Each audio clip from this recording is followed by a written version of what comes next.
അവിടെ കഷ്ണം കൂടുതൽ പോയി. കൊച്ചു പിള്ളേരെ പോലെ അത് കൊള്ളാട്ടോ. ഞാൻ എന്നാ ഇത് ഇനി അടുത്ത് കൊടുത്തേക്കാം. ഈ കൊച്ചുമ്പോ മുന്നായ്മയൊന്നും വേണ്ടല്ലോ.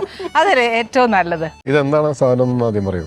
ഇതിന്റെ പേരിട്ടുണ്ടോ? ചിക്കൻ, നമ്മളിപ്പോ സാധാരണ ചിക്കൻ പെരട്ട് അങ്ങനെയൊക്കെ പറയില്ലേ, റോസ്റ്റ്. അപ്പൊ ഒന്ന് കഴിച്ചേ. ആണോ ചേട്ടാ ഈ അഭിനയിക്കുന്ന പോലെ? വാവ്, അതല്ലല്ലോ, സെൻസറായിട്ടല്ലേ? എനിക്കറിയില്ല, ഇവര് പരിസ്ഥിതി അഭിനയിക്കണം, ഇവർക്കതറിയാം.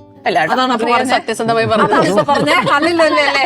ദൈവമേ, തല്ലാൻ പോകുന്ന പോലെയൊക്കെയാണ്. അതാണ് ഇപ്പൊ പറഞ്ഞേ, അല്ല ചേട്ടാ നല്ല കുക്ക് ചെയ്യില്ലേ?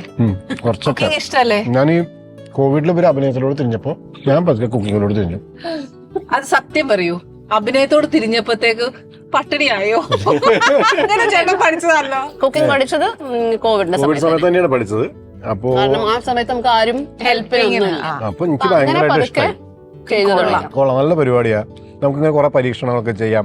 ഇനിയിപ്പോ അത് മോശമായാലും അഭിപ്രായ വ്യത്യാസം പറഞ്ഞാലും കുഴപ്പമില്ലാത്ത ആൾക്കാർക്കാണല്ലോ കൊടുക്കുന്നത്. പരീക്ഷിക്കാനും അതിന്റെ ഒരു ഔട്ട്പുട്ട് കിട്ടുമ്പോൾ ഒരു സന്തോഷം. ഭയങ്കര എൻജോയ് ചെയ്യുന്ന ഒരു പ്രോസസ് ആയിട്ട്. എനിക്ക് കുറെ സമയം എടുക്കും, ഒരുപാട് സമയം എടുക്കും. കഴിക്കണമെങ്കിൽ വൈകിട്ട് രാവിലെ തുടങ്ങിയാൽ രാവിലെ പ്ലാൻ ചെയ്താൽ രാത്രിക്ക് ഡിന്നറിന് മാത്രം പ്ലാൻ ചെയ്താൽ മതി.